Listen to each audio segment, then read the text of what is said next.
Sa kehermi atampi kehermi laka keherbik mi Yesu kanunak sa kadu mi thiu tampi na laka Yesu hi kadu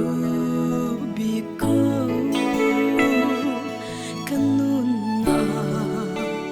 sunung big Yesu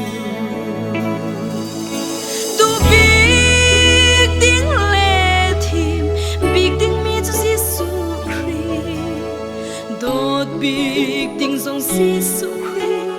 ama na chung chuak lo ama chung kan her mi say song atling ama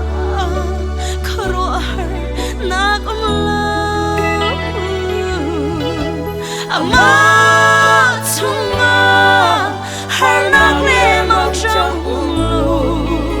kan dom na si boy so asi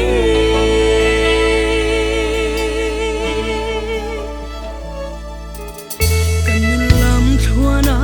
ka dot mi antang bi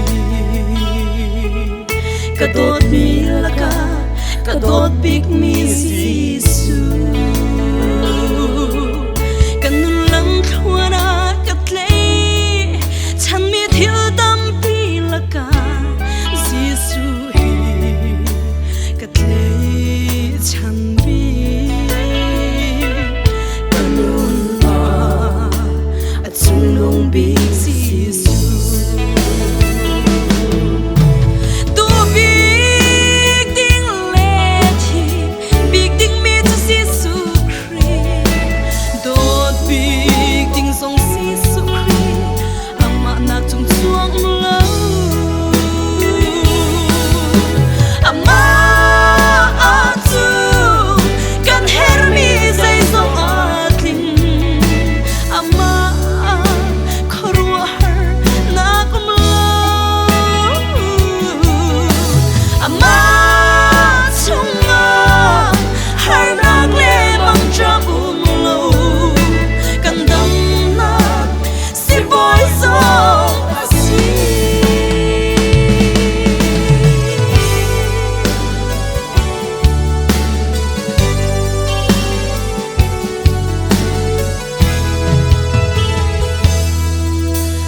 apoi shim shim lo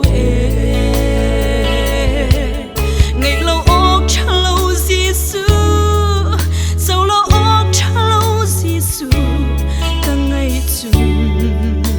cả ngam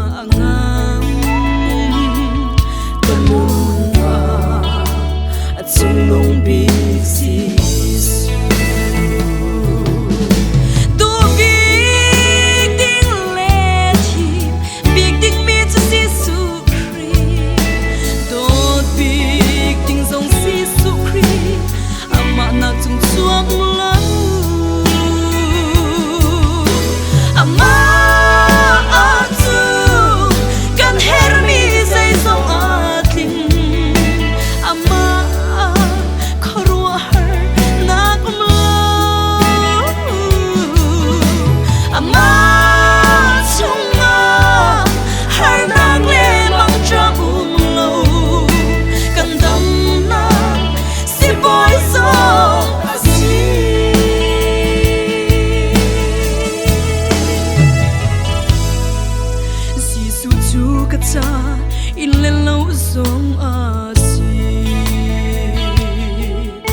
Giêsu chu ka cha phim le thiam na asi Giêsu chu kai ma cha a ka dam nak si boy asi ka cha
assim.